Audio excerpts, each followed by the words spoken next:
first, we have projects and invitations to projects. So I'm basically just going to sweep around the room, and I hope people have been thinking, I have this thing I want to work on and talk about, because now is your chance. So starting at this section, anybody? Go there. Let's start with Chris, and then we'll go Steve, and then we'll go back. We would like to host a geek forum in which tech evangelicals invite people from nonprofits who are not necessarily in this space to a party in which Can they be your date? Can they be your date? Yes. You get 2 Exactly. days. You get 2 days, so use them wisely. But then it's you. The goal is to just have a social event in which nonprofits meet tech people as a starting point to find out how they can collaborate down the road. Yes. And there will be beer. And There will be beer. And no one leaves alone. And no one leaves one, everyone leaves half. The best prom ever. Dance cards. Okay, let's go. Steve was next, and then I got you, Tom. Don't worry. Hi, my name is Steven Vance. I am making a project that I call the Chicago Crash Browser. It has 2 audiences. I envision it as a website that appeals to one audience, which are residents, neighbors, citizens who feel that the roads outside their homes and workplaces are dangerous and want to help fix them and identify where those are and get someone to fix it. And the other audience are the people who can fix it, which are the aldermen, the elected officials, the mayor, and the people who work at the departments that operate and fix roads. And I have 2 demos that I can show you. The first one is a map that I made in February 2011, and the second one is a map that I made in December 2011. And they're basically examples of what data are behind this map, but I want version 3. So that's what I need help with. Awesome. Crash browser. What is your background? I'm an urban planner. Okay. Cool. Let's go Tom, and then we'll go Jeff, and then. Okay, great. I got two things I would like to throw out here. One is the TIF revelation tool that can show people by ward the complete history of tax increment financing, the revenues in and the expenditures out. So it would be graphic, a little gazette, and it would actually have an online component and a physical paper that you pass out like a reader. So you make one for every ward, 50 editions for every ward. So that would be the TIF project. But the other is more of a community issue. I'd like to create a civic lab, a storefront, a place and a space for us to be, and to congregate with your organizer colleagues, people who are working right now all across the city on every issue imaginable. A place to come together.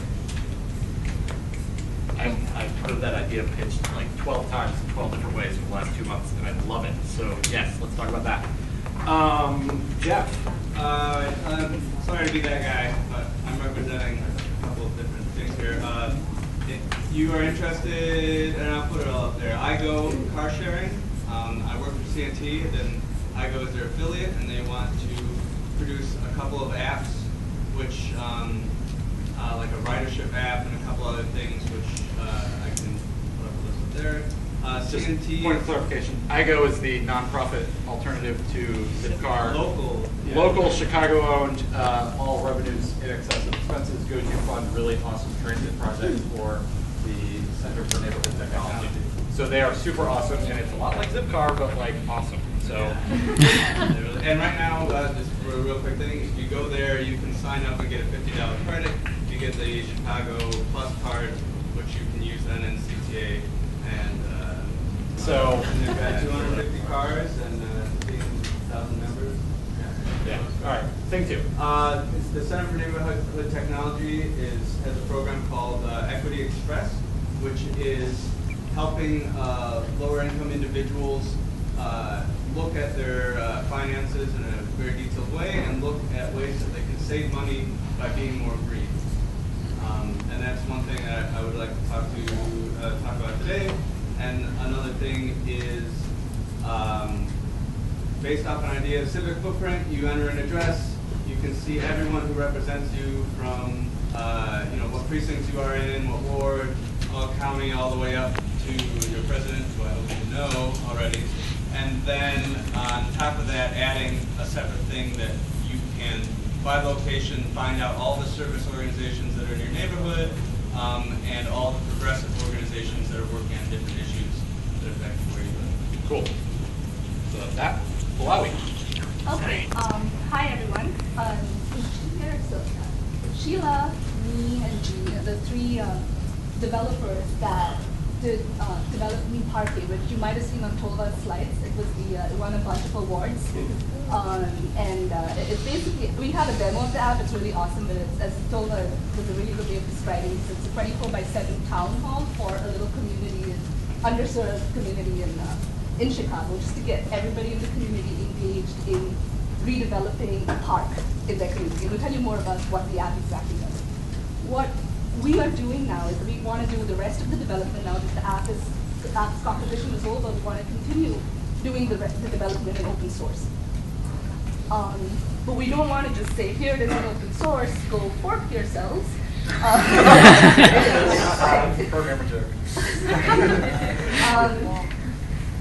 If you're interested in, without a commitment, this isn't an assumption that you're going to spend nights and weekends on this project, but if you're interested in, you think you might be interested in participating on GitHub in this project, then we'd like to do a quick, like a code sprint, take you through the app. One of the first things we want to tackle when we do it in open source is refactoring the back end entirely. So the front end is all JavaScript MVC on the client side. Backbone, I'm talking to the geeks here. The back end is all App Engine. We want to remove the brand cuffs and switch over the back end to either Python or Node or something. So come over for a discussion on like what the right change is, and then that actual work will happen in open source. And this is just to gauge like what the interest is, because I don't want to pick some fancy flavor if there isn't an interest in the community to work on that. Or there aren't going to be open source developers interested in doing that. So that's partly one. And also if you come and talk to us, then you can potentially help in deciding if this should be a for-profit or a non-profit, like in the governance side of things as well as we move forward. And we want to have the people who contributed towards it participate in that. So if you're not a geek and you want to help, also come along, because we'd like to hear about other communities that we want to adapt this to, and how can we design it so that it can be used. But we do need geeks who are interested in this project. Excellent. Here.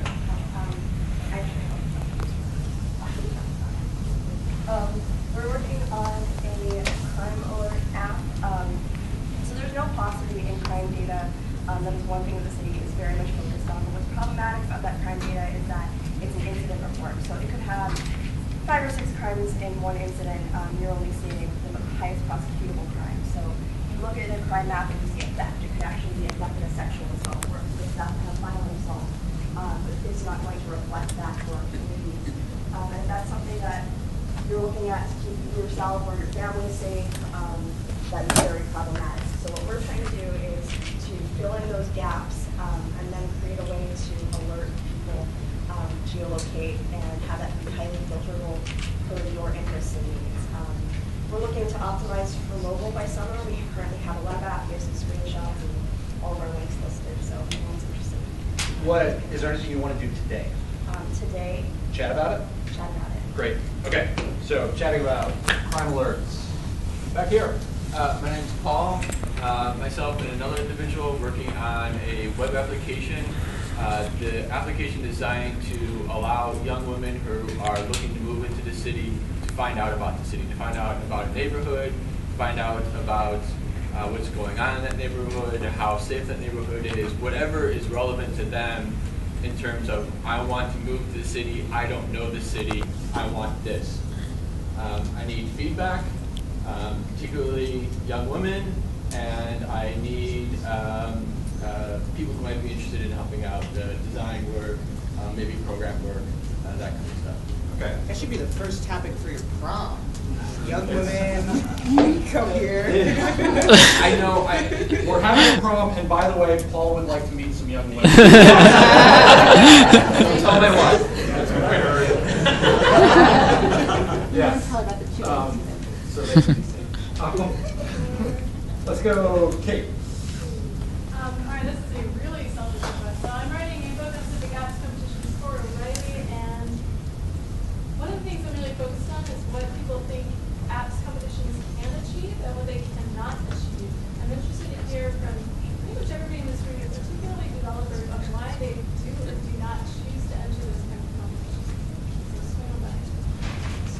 kids talking about civic apps and why maybe we don't do them. Or do. Okay. Steve. So I was sitting in the collaboration group listening and paying attention and whatnot, and it seemed like there was a lot of great ideas that were kind of floating around, but people just needed to get together.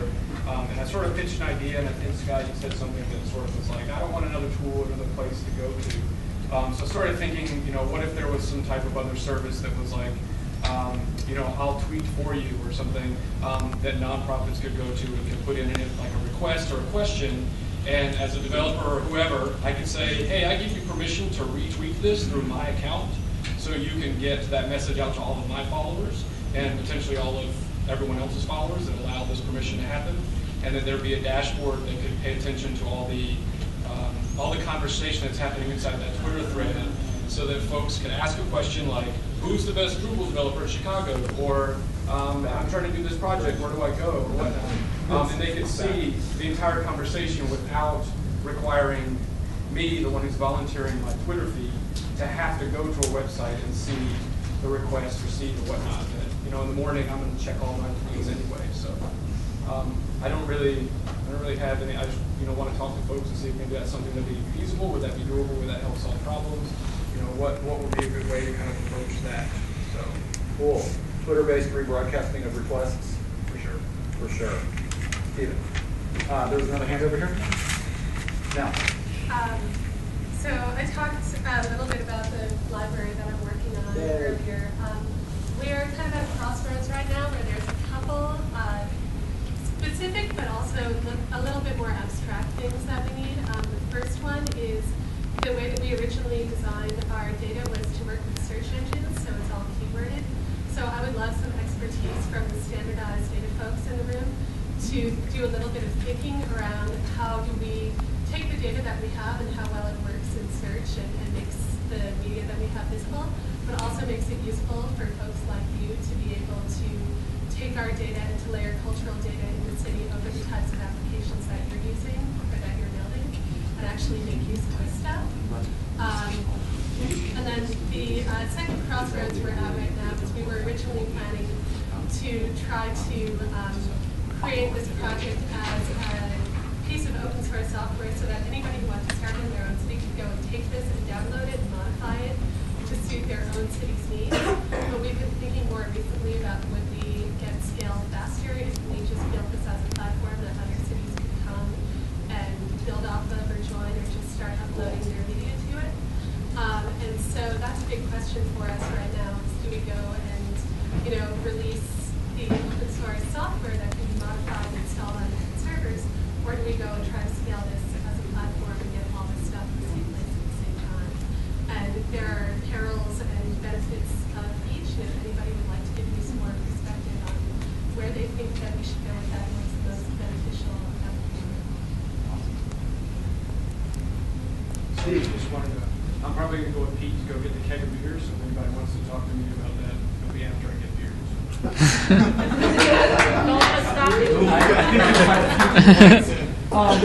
Back here at the center of the room. Anybody else?